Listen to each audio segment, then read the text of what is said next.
ராமநாதபுரம் ராஜா அதிமுகவில் இணைந்தார் அப்படின்னு அது ஒரு பெரிய இஷ்யூவா கொண்டு வந்துட்டாங்க. அதிமுக அன்வர் ராஜாவை திமுகவில் எடுத்த உடனே இவரை கொண்டு வந்தோம்னா ராஜாவே சேர்ந்துட்டாரு அப்படிங்கிற மாதிரி அவங்க இது பண்ணிட்டு இருக்காங்க. ஆக்சுவலா அவங்களுக்கு இப்ப உள்ள சமஸ்தானத்துக்கு அரங்காவலர் தலைவரா இருக்கிறது அபர்ணா நாச்சியார் தான். அவங்க தான் மெயின்.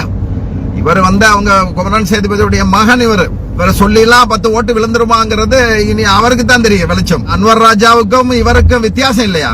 அன்வர் ராஜா அதிமுக காரனா இருந்தாலும் அவர் ராமநாதபுரம் மாவட்டத்துல எந்த நல்ல நிகழ்ச்சிக்கும் கெட்ட நிகழ்ச்சிக்கும் நேர ஆஜராவார். அதிமுகவை தவிர்த்துட்டு அவரை பாத்தீங்கன்னா ஒரு இஸ்லாமிய தலைவரா எல்லாருக்கும் மதிக்கத்தக்க தலைவரா இருந்தார். அதிமுக தொடங்கிய காலம் தொட்டு அதனுடைய உறுப்பினராக இருந்தவர் அன்வர் ராஜா. திடீர்னு ஒரு மாற்று கட்சிக்கு போறதுக்கு அவருக்கு பிறந்த மனசு இல்லை. இல்லைன்னா பாஜகவில் சேர்ந்தவொன்னா அதை எதிர்த்து நிறைய அறிக்கை விட்டாரு. கடைசியில நம்ம திமுக சேர்ந்துட்டாரு. அவருக்கு உள்ள மரியாதையே திமுக நம்ம கொடுக்கணும். ஏன்னா அவர் ஒரு நல்ல இதயமுள்ள மனிதர். எல்லாரையும் அவர் மீட் பண்ணுவார். எல்லா சமுதாய மக்களும் எல்லா கட்சிக்காரையும் அவர் பிரதர் மாதிரி பழகுவாரு. அவருக்கும் இப்ப புதுசா சேர்ந்த மன்னர் பரம்பரைன்னு ஒருத்தர் சேர்ந்தாரு. அவருக்கும் எனக்கு ஒன்னும் புரியல. அதிமுக காரங்க அவங்க வந்தாச்சுன்னு பேப்பர்ல எல்லாம் பெருசா போடுறாங்க.